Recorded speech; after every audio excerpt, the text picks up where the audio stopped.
Sud Radio Parlons Vrai chez Bourdin, 10h30, 12h30, Jean-Jacques Bourdin. Il est 11h04 et vous le savez, tous les jours entre 11h et midi, nous débattons confrontation d'idées ici sur Sud Radio, confrontation d'idées autour d'un sujet précis et ce matin nous parlons d'agriculture et notamment de notre souveraineté agricole. Que se passe-t-il ? Eh bien nous importons de plus en plus de produits agricoles. Notre souveraineté alimentaire est en danger, nous importons 50% de ce que nous consommons. La production française baisse chaque année, le nombre d'exploitations baisse. Quelle solution ? Je pose la question. Faut-il produire plus pour importer moins ? Je pose une question qui est évidemment qui suscite de nombreuses réactions, je le sais, et les réactions, nous allons les avoir avec vous, 0826 300 300, et avec nos invités, nos trois invités, ce matin, alors par ordre alphabétique, Dominique Chargé, qui est président de la coopération agricole, les coopératives agricoles, bonjour. Bonjour. Merci d'être avec nous. Guillaume Gontard, qui est sénateur, président du groupe écologiste, bonjour. Merci. Et Jean-Baptiste Moreau, qui était député Renaissance, enfin La République En Marche à l'époque, et qui a été rapporteur du projet de loi sur l'agriculture et de l'alimentation, et qui est lui-même agriculteur. Jean-Baptiste Moreau, bonjour. Bonjour, tout à fait. Agriculteur dans la Creuse. Éleveur dans la Creuse, oui. Éleveur dans la Creuse, vous êtes toujours éleveur dans la Creuse. Je suis toujours éleveur que les choses soient claires. De vaches limousines dans la Creuse, oui. Voilà, on a dit beaucoup de choses. Vous êtes non, toujours je suis éleveur. toujours éleveur. Bon, éleveur dans la Creuse. Alors, j'ai posé une question. Je fais un tour de table. Faut-il produire plus pour importer moins ? Tiens, je vais commencer avec Guillaume Gontard. Déjà, je pense que sur la question de produire plus, je pense qu'on produit déjà plus et qu'on voit bien que les rendements depuis un certain nombre d'années, de toute façon, sont au maximum. Oui. Et donc, comment produire plus ? La question, elle est là. Oui. Elle est surtout de la question, c'est de qu'est-ce qu'on exporte et de qu'est-ce qu'on peut consommer directement sur notre territoire. Oui, mais on produit question... plus, mais on importe plus. Oui, mais c'est bien la question de savoir comment et qu'est-ce qu'on produit sur notre territoire pour que effectivement on soit sur cette autonomie alimentaire. On avait un rapport qui avait été fait au Sénat justement sur cette autonomie alimentaire et la manière, notamment sur l'angle de la sécurité, de dire comment notre pays peut résister justement en termes alimentaires et que par exemple une ville comme pour l'exemple de chez moi, comme Grenoble, c'est 2 à 3 jours d'autonomie alimentaire, parce qu'on a un système, on a un fonctionnement qui fait que l'alimentation ne vient plus justement dans un rayon autour justement de ces grandes métropoles, et donc on a une vraie problématique. Et de la même manière sur l'importation, c'est sûr que quand on est à 30% d'importation sur les légumes, 50% sur les fruits, c'est sûr que ça pose une vraie problématique. Même plus que ça. Alors, fruits et légumes, 50%, mais d'autres produits, c'est plus que ça. C'est bien plus que ça, oui, je sais bien. C'est bien plus que ça. C'est bien une vraie problématique, et c'est de se poser la question de pourquoi, et mettre en parallèle aussi sur l'évolution de notre agriculture. C'est que ces 40-50 dernières années de politique agricole qui nous ont amenés à diviser en 20 ans par 2 le nombre d'exploitations agricoles. Alors pas forcément en termes de surface, mais on peut se poser les questions aussi. Qu'est-ce que ça a amené comme type de modèle ? Alors je continue mon tour de table. Faut-il produire plus pour importer moins ? Aujourd'hui, la souveraineté alimentaire, elle est déjà plus assurée au niveau français. On parlait des fruits et légumes, on peut parler de la volaille, on peut parler même de la viande bovine, où on a dit longtemps qu'on était en surproduction. C'est plus du tout le cas aujourd'hui. Aujourd'hui, on a une désaffection vis-à-vis du monde agricole. Alors, je dirais que l'agriculture, c'est un peu comme le sélectionneur de l'équipe de France de foot. Tout le monde a un avis dessus, sauf que ceux qui sont vraiment compétents pour en parler et pour le faire sont assez peu nombreux au final. Oui. Donc, on a aujourd'hui un gros souci, effectivement, de diminution de la production dans un certain nombre de productions aujourd'hui, et c'est pas avec des yaka faucons qu'on va le résoudre, mais c'est en donnant un peu plus d'attractivité à ce métier-là, parce que longtemps ce métier-là a été sous-rémunéré. Il l'est encore dans beaucoup de productions. Il l'est encore dans beaucoup de productions, dans la plupart des productions. Des éleveurs laitiers n'atteignent pas le revenu médian. Oui, bien sûr. Et les éleveurs laitiers, les éleveurs bovins viande, ce qui est mon cas, on a connu, c'est le cas de le dire, des années de vaches maigres pendant très très longtemps, ce qui démotive complètement. Et aujourd'hui, le simple renouvellement des générations, c'est-à-dire les fils et filles d'agriculteurs qui s'installeront demain, ne suffiront pas à maintenir le potentiel de production français. Donc on doit aujourd'hui être plus attractif, attirer des gens hors cadre familial sur les exploitations. Et pour ça, il faut donner un revenu digne, parce que sans revenu, on ne motivera personne à venir s'installer pour travailler 70 heures par semaine. Donc c'est pas une question de production. C'est aussi une question de production. On a réduit un certain nombre de... Enfin, je veux dire, quand on parle de l'agriculture française aujourd'hui, c'est toujours c'est très souvent pour la critiquer. Or, elle a fait beaucoup dans la transition écologique. On a supprimé un grand nombre de produits, je pense en grande culture, en céréales. On a fait une vraie politique volontariste de diminution des antibiotiques en élevage. On a fait beaucoup de choses et on stigmatise toujours l'agriculture française comme étant mauvaise, comme étant de mauvaise qualité, alors qu'on a l'alimentation la plus sûre, la plus saine, et qu'on a en France les exploitations à taille humaine et à taille familiale qui nourrissent aujourd'hui la population. Donc il faut maintenir ce modèle, mais il faut un vrai volontarisme politique. Dominique Charget. D'abord, je ne résiste pas au plaisir de vous dire que je suis aussi un agriculteur, producteur de lait, producteur de volailles, producteur de céréales en Loire-Atlantique. Avant d'être un responsable de coopérative, on est d'abord un agriculteur. Oui, il faut que nous puissions produire plus. Et ce qu'on voit depuis 20 ans, c'est effectivement la diminution de la production française au profit d'importations, qui sont des importations. Alors, on parle souvent du Brésil, on parle d'un certain nombre de pays, mais les importations, elles sont aussi à la porte de chez nous. C'est-à-dire que nous importons des produits qui viennent de Belgique, qui viennent des Pays-Bas, qui viennent de Pologne, qui viennent d'Ukraine. Je pense qu'aujourd'hui, les poulets qu'on importe viennent en partie d'Ukraine, même dans la situation dans laquelle on est aujourd'hui. D'abord, il y a un problème de distorsion de concurrence. Pour moi, je pense que le premier problème auquel on doit faire face, c'est celui de la distorsion de concurrence. C'est-à-dire que si ces produits sont aujourd'hui importés massivement, c'est parce qu'ils sont produits à des coûts qui sont moins élevés que ceux auxquels nous sommes contraints de produire en France, mais qui ne répondent pas en très grande partie aux normes environnementales, sociales, auxquelles nous sommes nous confrontés. Oui, mais c'est extraordinaire. C'est vrai, mais on est face quand même à un dilemme. Que fait on verra les solutions, parce que chacun vous allez avancer des solutions, mais je continue sur le constat. Enfin, je trouve ça extraordinaire. On a demandé à l'agriculture française une montée en gamme. On lui a imposé beaucoup d'exigences.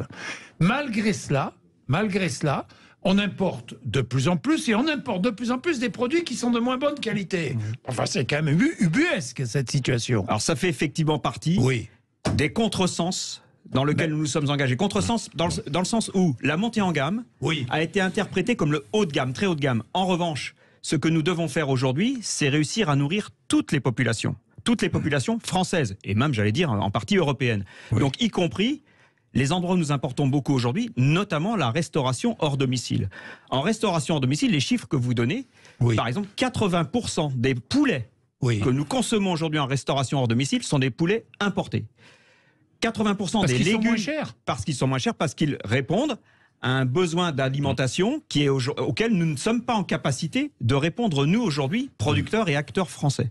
Donc on a cette question aujourd'hui d'être en capacité de nourrir toutes les populations, et la montée en gamme, en fait, aurait dû s'interpréter comme étant une montée en gamme de toutes les gammes, y compris des entrées de gamme et des moyennes gammes, qui sont aussi des produits de consommation auxquels nous devons pouvoir apporter satisfaction aux consommateurs. Et ça n'a pas été pris en compte. En tout cas, il y a eu une surinterprétation. Est-ce qu'avec les normes imposées, on peut aujourd'hui produire en France pas cher des produits moyenne gamme, par exemple? Non, l'alimentation a un prix. L'alimentation a un prix. Aujourd'hui, ce qu'on demande aux agriculteurs, c'est pas seulement de produire plus, mais ça va être aussi de produire mieux. Décarboner nos filières, réduire effectivement l'utilisation d'intrants chimiques de synthèse et passer à des solutions alternatives qui répondent à nouveaux besoins. Et on peut le faire parce que l'Europe est un formidable, le marché commun, c'est un formidable outil pour l'agriculture, et ça a sauvé bien des exploitations et bien des fermes. Maintenant, il faut qu'elle arrive à protéger son agriculture aussi et son modèle agricole, qui n'est pas le modèle agricole mondial. Et pour le protéger, c'est-à-dire qu'on se donne des normes entre nous, il faut déjà les harmoniser entre pays européens, parce qu'aujourd'hui, on l'a vu récemment avec les néonicotinoïdes, c'est-à-dire que la France est le seul pays qui interdit l'utilisation de tous les néonicotinoïdes sur les betteraves, alors que l'Allemagne continue à pulvériser, la Suisse aussi, enfin les Belges aussi. Donc on est en cas de distorsion de concurrence intracommunautaire, ce qui sont les cas de distorsion les plus graves, parce qu'on est sur le même marché. Mais après, il faut que l'Europe se donne les moyens de contrôler les produits qui arrivent en Europe, parce qu'aujourd'hui, c'est absolument pas le cas. Aujourd'hui, on importe d'Amérique du Sud des volailles qu'on se refuse de produire aujourd'hui en France et en Europe. Complètement. Enfin, moi, je pense qu'il y a cet aspect de contrôle, évidemment. Mais ça, je veux dire, on le connaît à la fois sur l'agriculture, on le connaît sur l'industrie, on le connaît sur la question au niveau européen d'avoir à la fois des règles effectivement communes. Ça fait c'est le but, mais aussi de savoir se protéger. Et on sait que d'autres pays savent le faire. Et donc à partir du moment où on n'aura pas des règles d'entrée aux frontières, à la fois de contrôle, à la fois d'impact effectivement carbone, environnemental, social, on n'y arrivera pas. Donc ça c'est sûr que c'est quelque chose sur lequel il faut avancer. Au niveau de l'Union européenne, on voit quand même qu'il y a des orientations qui sont données, mais c'est vrai que moi souvent ce que j'entends dans les discours, c'est qu'on me dit oui on importe parce que c'est moins cher, parce qu'ils n'ont pas les mêmes contraintes environnementales, etc., etc., etc.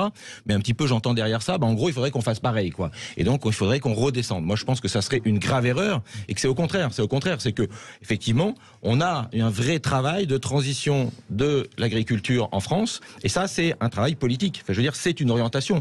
Pourquoi on est arrivé avec ce type d'agriculture? C'est parce qu'il y a eu un choix politique. Donc à un moment donné, il faut juste savoir où on va, avoir un véritable cap et mettre les moyens politiques derrière pour faire en sorte de pouvoir produire localement. Et après sur la question du prix, c'est pareil, c'est un choix politique. Sur la question de l'alimentation en collectivité, désolé, on a des grandes collectivités qui arrivent à faire du local, du bio à 50-100%, puisqu'on a des exemples avec des tarifs. Alors oui, il faut de l'argent public, je suis d'accord, mais c'est à la fois ça coûte pas forcément plus cher quand on travaille à la fois sur le gaspillage, quand on a une réflexion globale, mais peu importe. Oui, moi ça me dérange pas, ça coûte plus cher. Je veux dire, un agriculteur qui va travailler en bio, en local, sur des plus petites parties, oui, ça va peut-être plus cher, mais un particulier n'a peut-être pas les moyens de payer l'argent. De la même manière, en même temps, on a quand même un modèle de société qui depuis 40 ans érige l'alimentation comme étant la variable d'ajustement du budget des ménages. On ne cesse de dire aux Français que l'alimentation n'est pas chère et qu'avec cette alimentation pas chère, ils pourront avoir d'autres sources, d'autres besoins exprimer d'autres besoins de consommation. On est passé de 30% du budget à moins de 10%. Voilà, donc moi je pense que le véritable problème, il est aussi qu'on a trop expliqué aux Français que l'alimentation n'avait pas de prix, pas de valeur. On est constamment, avant les lois en tout cas de Jean-Baptiste Moreau, on était constamment en promotion, si bien que les Français ne connaissent pas la vraie valeur de leur alimentation. Après, il y a un deuxième point dont je voudrais parler parce qu'on n'en a pas parlé encore. C'est le changement climatique. Le changement climatique a une vraie incidence aujourd'hui sur nos moyens de production. Je vais vous citer un exemple. J'ai assisté cet été en Bretagne dans une entreprise qui fait des légumes de conserve à une production qui a été diminuée de 50%. C'est-à-dire que les contrats n'étaient remplis qu'à 50% des objectifs de production. Ce qui veut dire que pour les temps qui viennent, vous avez 50% des boîtes de conserve qui sont vides. Je comprends. Et les producteurs l'ont fait parce qu'ils n'avaient pas d'autre solution, notamment celle du manque d'eau.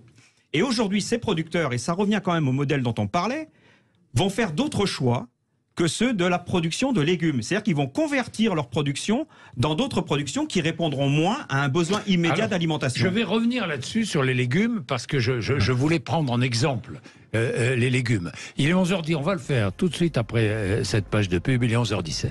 Sud Radio Parlons Vrai chez Bourdin, 10h30, 12h30, Jean-Jacques Bourdin. Allez, parlons de notre agriculture. J'aime bien parce que il est rare d'organiser un débat autour de l'agriculture. Nous allons prendre Yvette dans un instant parce qu'Yvette va au marché. Elle va nous faire part de ses réflexions, mais je voulais prendre l'exemple des légumes. Selon les Échos, c'est un article récent, les Français consomment de plus en plus de légumes importés, donc Félix Mathieu. Oui, quasiment 2/3 des légumes surgelés ou en boîte de conserve ne sont pas cultivés en France et cette dépendance aux légumes étrangers, eh bien, elle s'aggrave. Avec le temps, selon Dominique Chapuis du journal Les Échos, seuls 40% de légumes d'origine française. Concernant le surgelé, c'est pire. Les 3/4 des légumes de surgelés viennent de chez nos voisins belges, espagnols ou italiens qui produisent pour moins cher. Alors, au-delà de cette question des coûts, le réchauffement climatique a aussi fait chuter les rendements. Certaines productions n'ont pas survécu à la sécheresse où certains légumes sont sortis de terre rabougris, pas vendables. Résultat, 7% d'agriculteurs auraient jeté l'éponge l'année dernière, selon les représentants de la profession. Voilà, les légumes, on va y revenir. Yvette voudrait intervenir. Bonjour Yvette. Bonjour. Bonjour Yvette, vous êtes à Perpignan, voilà. Hein Yvette? Oui, voilà, à côté. Enfin, oui, voilà. Donc je voulais vous dire, quand je vais au marché, moi par exemple à Saint-Laurent l'été, bon, je vois les tomates que produisent les producteurs de Saint-Laurent, il y a marqué provenance du pays, enfin du pays, Patelin, quoi. Oui. Voilà. Donc je regarde, par exemple, ils les vendent à 80 le kilo. Je vois les tomates du Maroc. 99 centimes. Je prends les tomates du Maroc parce que j'ai une toute petite retraite.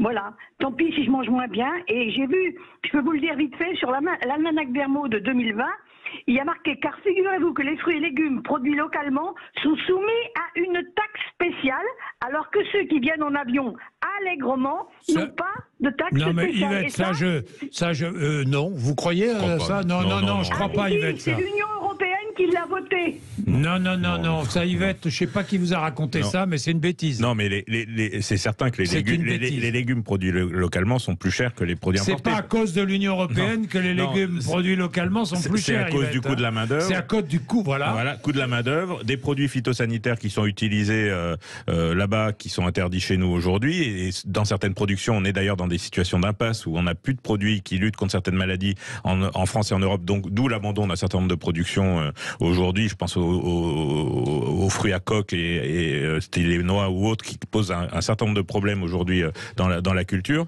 Donc voilà, les coûts de production sont effectivement beaucoup plus élevés parce qu'on a aussi des exploitations de plus petite taille.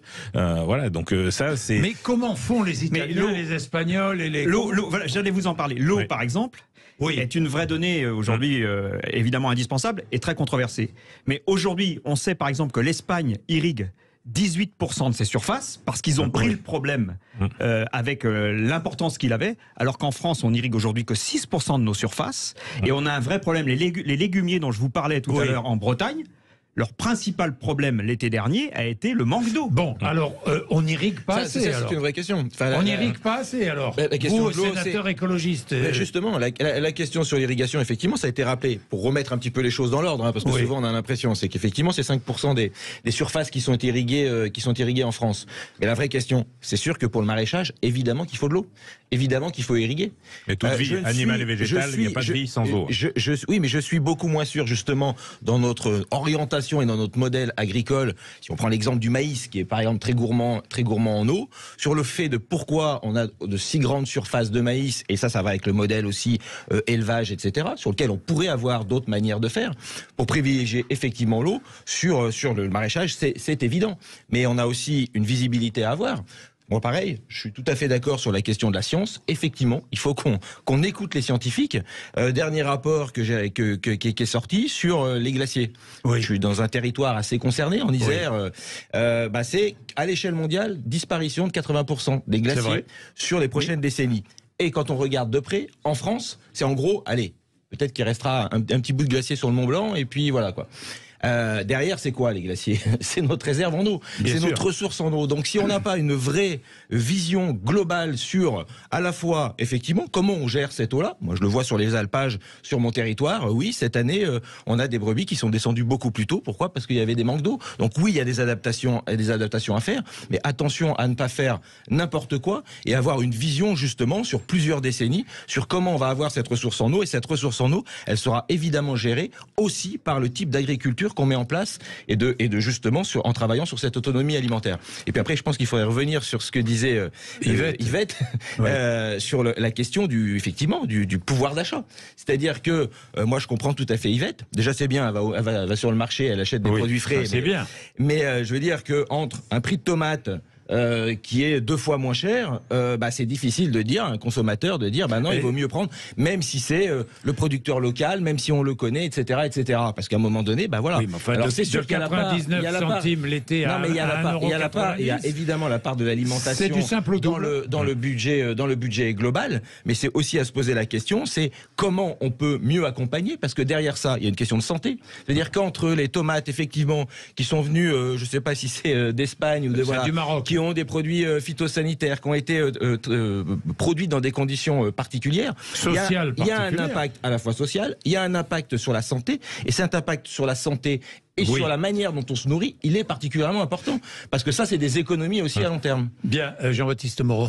Oui, non mais et le réchauffement climatique a d'autres conséquences. On est aujourd'hui au niveau agricole et alimentaire dans un marché mondial. Et aujourd'hui, le réchauffement climatique fait que justement, il y a des terres en permafrost, notamment en Russie, qui sont en train de se découvrir, qui sont des terres vierges avec des hauts potentiels de rendement, qui avec moitié moins d'engrais que ce qu'on peut utiliser en Europe, font des rendements du double. On est aujourd'hui dans une compétition qui est mondiale, et le réchauffement climatique, si il impacte négativement une grande partie de notre agriculture, il impacte positivement parfois certaines autres agricultures dans d'autres régions du monde. Et du coup, elle se retrouve en situation la concurrence est encore plus rude, d'où le rôle important de l'Europe au niveau de protecteur de notre modèle agricole et de notre agriculture, mais aussi le fait de donner des moyens de production à nos agriculteurs par la recherche variétale d'espèces moins gourmandes en eau. Si je vous comprends bien, il faut poursuivre la montée en gamme. Quoi.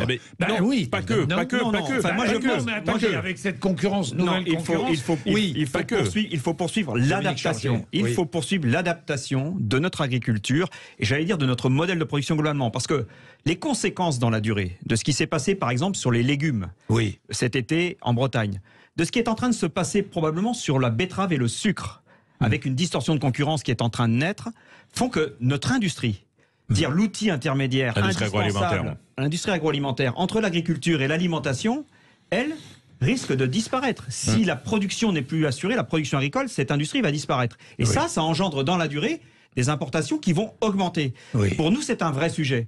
Parce que, sans compter que les industries agroalimentaires sont souvent sur des territoires ruraux où il n'y a pas d'autres industries. Mais bien sûr, ces industries, elles sont au cœur de la production, elles sont indispensables. Si nous n'avons plus ces industries, et ça c'est un vrai angle mort aujourd'hui de la part des pouvoirs publics d'une manière générale, c'est-à-dire qu'ils ne voient pas à quel point notre industrie est en train de souffrir de ces distorsions de concurrence, de ces enjeux climatiques, si nous ne trouvons pas des solutions rapidement, qui sont effectivement multifactorielles. C'est-à-dire que la question de l'eau en est une, la question de l'adaptation génétique et des variétés en est une autre, le changement de pratique, l'adaptation de non-pratique en est aussi une, mais nous devons avancer sur ces adaptations. Bien, je vous donnerai la parole tout de suite après, Guillaume Gontard, mais je suis obligé de faire une petite pause de pub. Il est 11h28. Allez, à tout de suite pour poursuivre ce débat. Sud Radio Parlons Vrai chez Bourdin, 10h30, 12h30, Jean-Jacques Bourdin. Bien, je finis avec le constat, ensuite les solutions à trouver. Autre constat sur les poulets, par exemple, les poulets. Eh bien, les Français, en 20 ans, la part de poulets importés consommés par les ménages français est passée de 20 à 50%. Voilà, de 20 à 50% de poulets importés. Moins de poulets labellisés. On consomme en France moins de poulets labellisés parce qu'ils sont plus chers. Évidemment. Que fait-on ? Et que fait-on ? Est-ce qu'on, je ne sais pas moi, est-ce qu'on continue de monter en gamme avec une labellisation ou est-ce que fait-on ? De toute façon, sur la question des poulets, mais qu'on pourrait reprendre sur. Moi, je pense qu'il ne faut pas lâcher la question de la qualité. Parce que de toute façon, même au niveau international et au niveau européen, on a intérêt à travailler sur la question de la qualité. Sur la question de l'adaptation, ça a déjà été dit par rapport au réchauffement climatique, mais ça va ensemble. C'est-à-dire que quand on travaille sur une adaptation, sur des exploitations qui sont plus petites, qui permettent justement de traiter en extérieur, on traite aussi la question de tout ce qui peut être pandémie aussi, puisque ça c'est une vraie question aussi, et notamment qui est liée sur la question de la volaille. Oui, la grippe aviaire. Mais c'était un vrai problème et sur l'importation. Donc bien sûr que c'est quelque chose de global, mais que si à un moment donné on veut effectivement agir sur le prix, c'est de la politique publique, et que un agriculteur qui va travailler, on subventionne l'agriculteur de l'extérieur, mais l'agriculteur il est déjà subventionné. On est déjà dans un système de toute façon où on est sur de l'aide et de la subvention. Mais pour moi c'est pas de la subvention. Moi je pense que les agriculteurs et les paysans doivent être rémunérés par rapport au travail qu'ils réalisent. Mais le service environnemental rendu, il est particulièrement important. Ça veut dire que le type d'agriculture et l'impact qu'il va avoir sur l'environnement, forcément, on n'aura pas forcément le même suivant le type de modèle. Et à un moment donné, il faut que ça soit une rémunération et qui est une véritable rémunération. Parce qu'on y gagne tous. C'est-à-dire que quand il y a des pollutions d'eau, à qui ça... c'est à la fois des problèmes justement d'alimentation en eau, mais c'est des coûts. En matière d'agriculture et d'alimentation, il y a un seul patron, c'est le consommateur. Aujourd'hui, il faut quand même être capable, au niveau agricole, de fournir ce que le consommateur nous demande. Alors, je dis pas de rentrer dans la course au coût de production bas, parce qu'on n'arrivera jamais au niveau des Brésiliens ou des Chinois sur le port, ou avec des ateliers de port à 3 étages qui ressemblent à des buildings, ou à 5 étages qui ressemblent à des buildings, mais il faut quand même être en capacité de proposer aux consommateurs, à partir de l'agriculture française, un panel d'offres avec des prix différents. Dites-moi, avec des porcs élevés en liberté, moi je suis pas d'accord. Mais si on repart nourrir tous les Français, on produira pas, on l'importera. Ce qu'on produira pas, on l'importera. Moi je pense qu'il faut effectivement se reposer la question de notre capacité à répondre à toutes les demandes de consommation. On voit qu'aujourd'hui, une bonne partie de cette demande, nous n'y répondons plus pour à peu près la moitié de ce qu'on consomme, jusqu'à 80% dans les poulets, comme vous le disiez, en restauration hors domicile. Donc il faut que nous puissions remettre en place des moyens de production qui correspondent à cette demande, qu'on a aujourd'hui, qu'on ne fait plus, qu'on a arrêté. Alors quels moyens de production ? Ça veut dire de remettre dans les exploitations des élevages, en volaille par exemple, qui répondent à cette demande spécifique qui est celle de la réforme. C'est-à-dire de gros élevages, avec de grosses productions. Non, ça ne veut pas dire forcément des gros élevages, ça veut dire des élevages qui répondent à des normes qualitatives qui sont celles qui sont demandées par ce type de consommation. Et ça ne veut pas dire que c'est des produits bas de gamme. Donc il faut produire plus. Bien sûr qu'il faut produire plus. Si on veut reconquérir notre souveraineté alimentaire, il faut évidemment produire plus. Et il faut que nous puissions remettre en place. Mais on est complètement d'accord. Non, il faut produire plus, il faut produire mieux. Et il faut produire durable. Le durable étant le lien que nous faisons aujourd'hui entre cette production agricole et effectivement produire plus, mais pas produire durable du coup. Les écosystèmes, mais si, il faut produire mieux et différemment. Il faudrait plus et différemment. Mais si, par rapport aux besoins qu'on a réels. Et là, on le voit bien, par exemple, sur la volaille. Moi, je voudrais reprendre cet exemple, mais c'est pareil sur les légumes. La vraie problématique qu'on a sur la restauration collective, parce que moi, je pense que c'est un vrai enjeu, parce que c'est par là aussi qu'on montre aussi ce lien à l'alimentation. En général, on touche les enfants, etc. Qu'est-ce qui se passe sur les territoires ? La restauration collective, c'est pas que public, c'est privé aussi. Mais c'est privé, il n'y a pas de souci. Qu'est-ce qui se passe ? Mais même justement sur le privé, on a des grandes entreprises qui veulent justement dans leur restauration essayer de travailler justement sur une alimentation à la fois locale, plutôt sur du bio. La grosse difficulté, c'est de se fournir. C'est la structuration de l'offre sur les territoires en proximité. Non, mais d'accord. C'est notamment, c'est que si le producteur de volaille, il n'existe plus à côté, et donc du coup qu'effectivement on est obligé d'aller. Monsieur le dessinateur, on dit exactement la même chose. Il faut remettre des moyens de production en place sur les territoires. Sauf qu'il faut des moyens de production à l'échelle des territoires. Sur la question des légumeries, on travaillait sur une question par exemple des collèges et l'alimentation. Sur quoi on bute, c'est effectivement qu'à un moment donné, il faut une structuration de l'offre en termes de légumes. Vous ne trouvez pas. Vous ne trouvez pas. Sur la question des abattoirs, on voit des outils, c'est la même chose. Non, mais les abattoirs, ils ont fermé parce qu'ils sont plus rentables. C'est parce qu'il y a plus assez de production. Parce qu'il y a plus assez de production. On voit des outils de production. On voit des outils de production. Un abattoir, faut du volume. C'est des charges fixes. J'étais président d'un abattoir. On vient de dire qu'il y avait 70% qui étaient importés. Je vous dis que les abattoirs vont continuer à fermer. Si vous avez 70% de volaille qui est importé, vous avez. Donc il faut produire plus. Évidemment. On voit des outils de production disparaître en France et des importations de produits qui sont inférieurs aux normes qualitatives que nous avions dans les outils de production qui disparaissent en France. Je suis complètement d'accord. C'est là où la puissance publique doit agir et c'est là où elle agit pas. Je suis désolé, mais sur la structuration de la filière, ça n'est pas que la puissance publique. Il y a un débat de société. Enfin, moi, je suis désolé. Aujourd'hui, dès qu'il y a un projet agricole, dès qu'il y a un projet agricole, dès qu'il y a un projet industriel, quel que soit le produit, quelle que soit la qualité, il y a une association qui se montre contre. Si, en France particulièrement, vous avez forcément une opposition et vous avez aujourd'hui une lassitude. Vous avez une, monsieur le sénateur, vous avez une lassitude. Est-ce qu'il y a un pays dans le monde où justement les installations d'exploitation agricole sont aussi contestées qu'en France? Non, et les exploitations et les installations d'entreprises, parce que les exploitations agricoles, justement, elles ont besoin d'entreprises, elles ont besoin de légumeries, elles ont besoin d'abattoirs d'agroalimentaire pour s'installer. Non, effectivement, aujourd'hui, c'est un vrai problématique. Les porteurs de projets se découragent bien des fois devant toutes les oppositions qui se montent sur les territoires. Il vous faut 2 ou 3 ans en France pour faire ce que vous pouvez faire en 6 mois en termes de réglementation, de charges administratives, en Allemagne, aux Pays-Bas ou en Belgique. Voilà. Ouais. Et ça décourage les acteurs français. Mais je comprends.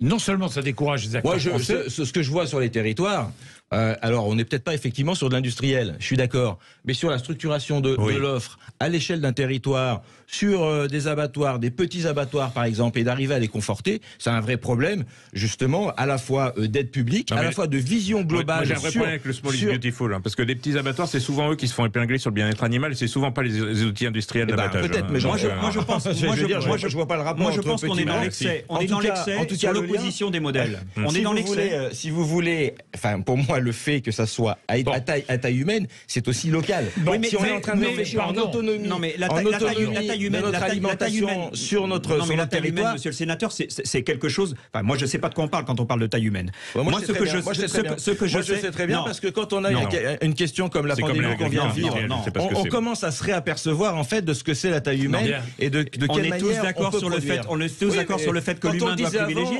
Mais vous opposez. Moi, je pense qu'on est dans l'excès d'opposition des modèles. Voilà, tout simplement. On oppose des modèles par pure conviction politique. Moi, je pense pas qu'il y a d'opposition de modèles. Le problème, c'est que c'est pas avec des toutes petites fermes qu'on arrivera à nourrir les Français. Non. Ça, c'est un vrai problème. Et oui. Un minimum de structuration. On a divisé par deux en disant le nombre de fermes. Je ne sais pas si c'est le meilleur modèle. Je ne sais pas. On trouve déjà pas de main d'œuvre. Moi, je pense qu'il faut des exploitations et des filières inclus en agroalimentaire qui répondent à tous les besoins d'alimentation. On va parler de l'installation, effectivement, des agriculteurs, notamment des jeunes. Mais je voudrais que nous prenions Lionel, qui est dans les Pyrénées-Atlantiques. Bonjour Lionel. Oui, bonjour. Votre fils a 20 ans, il est berger, Lionel. Oui, tout à fait. Il a un troupeau de brebis. Oui, il va s'installer, ouais. Oui, il va s'installer. Il démarre la vie avec un crédit. En fait, passer à la radio, vous voyez, en fait, ça me fait venir les larmes parce que c'est tous les gosses aujourd'hui, la France, ils sont comme ça. Pardon? Tous les petits jeunes agriculteurs aujourd'hui, ils sont dans la même galère. Oui, oui. Ils sont dans la galère parce que pour s'installer, ils sont obligés d'emprunter, évidemment. Hein.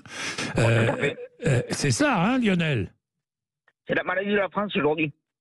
On est en train de tuer notre propre agriculture tout seul. C'est-à-dire, je ne comprends pas très bien. Qu'est-ce que vous vouliez dire? On n'aide pas les jeunes à s'installer, on ne leur donne pas envie. Voilà, on n'aide pas les jeunes à s'installer, on ne leur donne pas envie. C'est vrai, ça? Tout à fait, on a un vrai problème d'attractivité aujourd'hui. Dans nos métiers de l'agriculture, mais aussi de nos outils de transformation, de nos usines d'agroalimentaire. Ce n'est plus un métier qui attire. Notre image n'est pas bonne. La stigmatisation par rapport à d'autres activités comme... Il y a un agribashing. Il y a surtout une stigmatisation des activités agricoles, de l'élevage notamment, enfin par toutes les ONG animalistes qui ont presse ouverte à longueur de temps sur les chaînes nationales. Je veux dire, qui passent leur temps à expliquer que l'élevage c'est mal, que ça pollue, que ça a tous les torts possibles et imaginables, sans prendre en compte les aménités positives de l'élevage, sans se rendre compte que si demain il n'y a plus d'élevage, il n'y a plus d'engrais organiques, il n'y a plus que des engrais minéraux, donc c'est une catastrophe environnementale. Je pense qu'il y a manichéen. Je pense qu'il y a de plus en plus un problème de rémunération. On l'a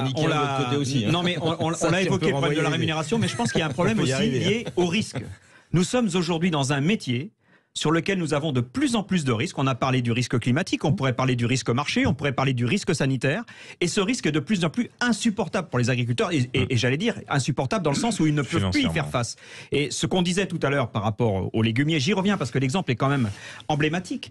S'ils changent leur orientation de production et qu'ils ne font plus de légumes pour faire autre chose, c'est parce qu'ils ne peuvent plus faire face aux risques auxquels ils sont soumis aujourd'hui dans leur production de légumes. J'ai parlé du risque climatique, mais on a parlé aussi du risque de ne plus pouvoir avoir suffisamment de moyens de protéger leurs plantes. Parce qu'on a des disparitions de molécules pour lesquelles on n'a pas encore trouvé de solution alternative. Le problème, c'est qu'on interdit avant de trouver des alternatives. Complètement. Sans solution. Pas d'interdiction sans solution alternative. Mais c'est pas fou. Si, c'est vrai ça, non, Samuel Gontard? Guillaume Gontard. Pourquoi ça? Je ne sais pas si on veut parler des néonicotinoïdes. Peut-être. Non, mais je veux dire, quand on dit qu'on n'a pas d'alternative. Là, il n'y a pas d'alternative. Il y a peut-être qu'il n'y a pas d'alternative. En tout cas, je pense qu'il y a des alternatives. Et on était en train d'en trouver, mais je pense qu'on a donné 3 ans, que la discussion date d'encore avant. Non, mais pas le temps de l'agriculture et pas le temps du politique. Et qu'à un moment donné, je pense que derrière ça, on sait aussi la dangerosité d'un produit.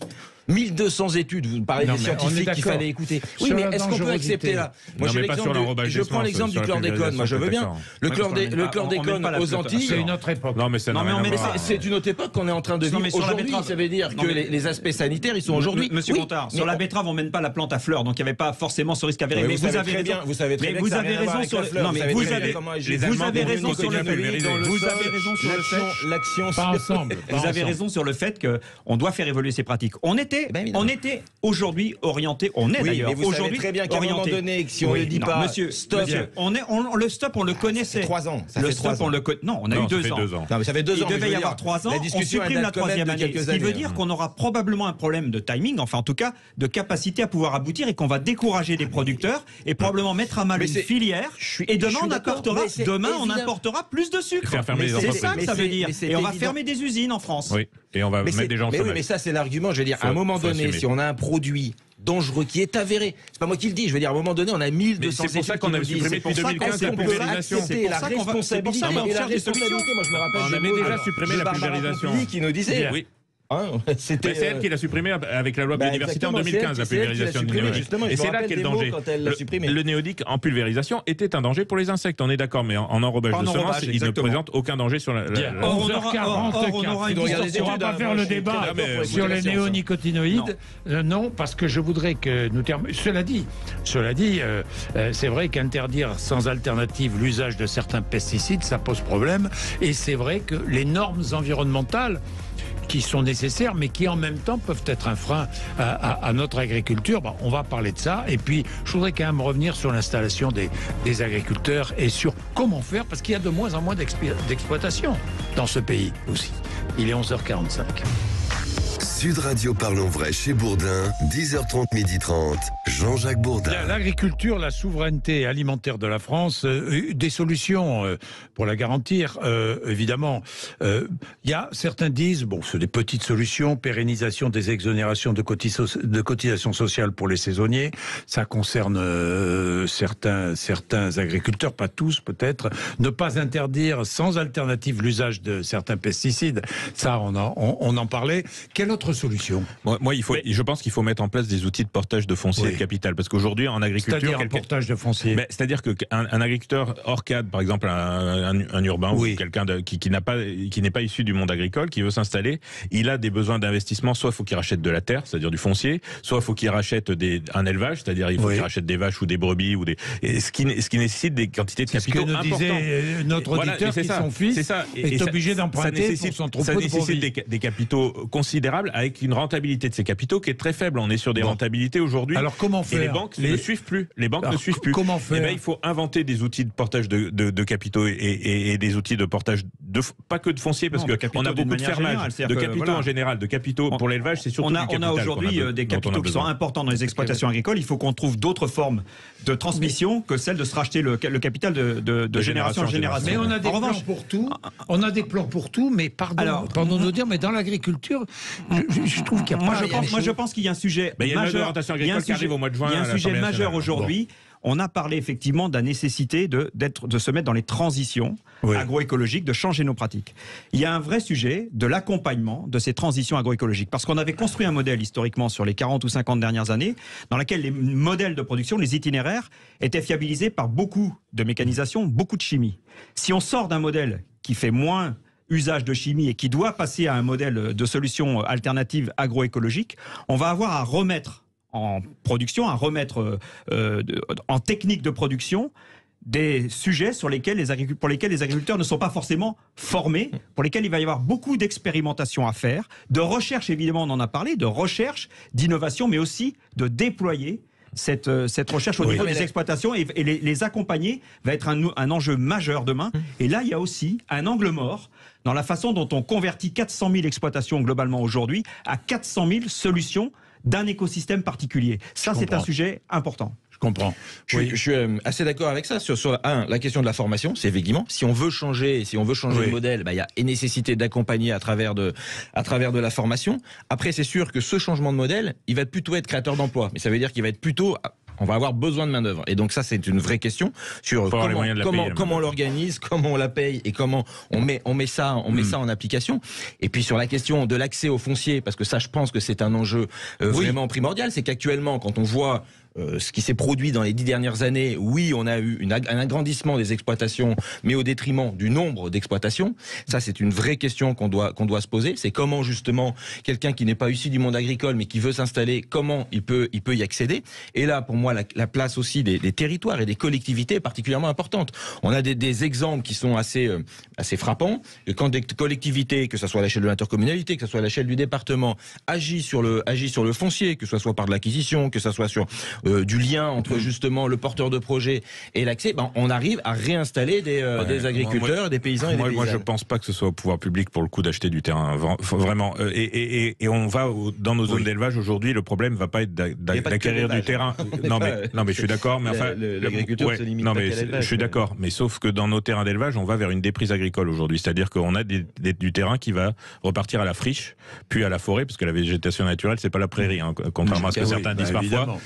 Ça finit en forêt, donc et ça ferme des paysages et ça rend difficilement vivable un certain nombre de territoires. On a une large part de notre territoire qui est consacrée à l'élevage aujourd'hui, et dans ce secteur-là, si économiquement depuis un an à peu près ça va un peu mieux parce que l'offre et la demande fait que il y a beaucoup moins d'offres et que la demande devient supérieure à l'offre, donc les prix sont un peu plus rémunérateurs qu'ils ont été par le passé, que ce soit en élevage laitier ou en élevage bovin. Malgré ça, on continue à décapitaliser, c'est-à-dire qu'on continue à voir le nombre d'éleveurs diminuer parce que le jeune agriculteur qui s'installe, il n'a pas envie de bosser tous les week-ends, il n'a pas envie de bosser la nuit, il a envie d'avoir une vie sociale un peu comme les gens de son âge. Donc pour ça, il est obligé de se mécaniser. Et donc voilà. Donc pas seulement, mais on a besoin de travailler. On a besoin de travailler là-dessus aussi. La robotisation fait partie des solutions. Sur l'organisation du travail, on a besoin de travailler. En élevage laitier, je suis bien placé pour vous en parler. Oui. Si vous pouvez supprimer l'astreinte de la traite et la remplacer par un robot, ça n'enlève rien à la qualité, j'allais dire, du produit et de l'élevage. Sauf que vous n'êtes plus obligé de travailler matin et soir. Et vous avez soulagé d'une contrainte forte et d'une astreinte forte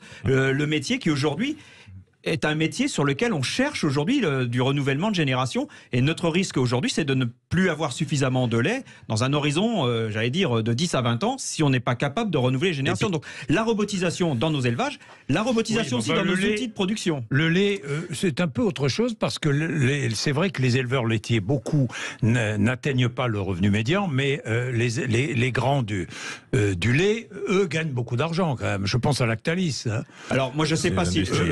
Je suis aussi comme responsable coopératif engagé dans la transformation laitière. Je peux vous dire qu'aujourd'hui, c'est l'ensemble de la chaîne alimentaire qui a besoin d'être rémunéré pour faire face aux défis auxquels on va être confronté. C'est celui du renouvellement des générations, on en a parlé, donc il faudra aussi accompagner les installations. C'est celui de transition et de la décarbonation de nos filières. La décarbonation... Mais le lait est mal payé en France. Jean-Baptiste Moreau le disait, depuis un an, on a effectivement eu une revalorisation des produits par rapport à l'offre et la demande, mais il y a eu aussi une augmentation des coûts de production. Donc globalement, l'équation n'est pas forcément encore très favorable, et il y a besoin d'avoir une meilleure valorisation de l'ensemble de nos productions, et du lait en particulier, mais il y a besoin pour ça qu'on puisse aussi passer les tarifs, enfin qu'on puisse vendre aux distributeurs et aux consommateurs à un prix qui permet de rémunérer la chaîne, ce qui n'est pas le cas aujourd'hui, et ce qui nous entraîne, compte tenu des hausses de production qu'on a eues, l'énergie dont on n'a pas parlé encore, qui est vraiment problème devant lequel nous sommes aujourd'hui. L'énergie va augmenter nos coûts de production d'une manière significative, et nous ne sommes pas capables aujourd'hui de passer ces hausses dans nos tarifs. Ça veut dire que de nouvelles exploitations vont disparaître. Mais on a un vrai risque de disparition d'exploitation. Je reviens là-dessus. Dans nos zones de montagne, moyenne montagne, le Limousin, la Creuse centrale, plus large que la Creuse, la centrale, les Alpes et Pyrénées, voilà. Il faut pas faire de jaloux. Et ces zones intermédiaires, l'élevage est vraiment en danger de disparition. C'est pas une blague. Je veux dire, aujourd'hui, on va avoir des terrains agricoles qui vont être abandonnés parce qu'il y aura plus d'éleveurs pour mettre dessus. Je veux dire, on a un village de 200 habitants, 3 exploitations laitières, il n'y en a plus. Donc il faut redonner, il faut que l'agriculteur qui s'installe, il arrête de payer toute sa vie pour avoir un capital qui lui appartient quand il est à l'aube d'être à la retraite et qu'il va finalement transmettre soit à son fils, soit au successeur, soit revendre. En fait, il est jamais propriétaire de son capital. Donc quitte à ne pas être propriétaire, autant qu'il paye pas la totalité toute sa vie, ce qui réduit son revenu d'autant. Donc on a des outils. Le portage du capital et la rémunération, c'est sans doute, et l'attractivité, c'est-à-dire soulager quand même l'organisation du travail. L'organisation du travail et soulager de certaines tâches qui sont quand même difficiles. Moi, je pense que c'est un peu les angles sur lesquels il faut travailler pour attirer. Bien, merci messieurs. Nous n'avons pas évidemment tout dit sur la question parce qu'elle est tellement riche. Néanmoins, c'est très intéressant de parler un peu d'agriculture, de production agricole et du problème posé par cette souveraineté alimentaire qui est en danger. Merci d'avoir été avec nous. 11h56, vous êtes sur Sud Radio.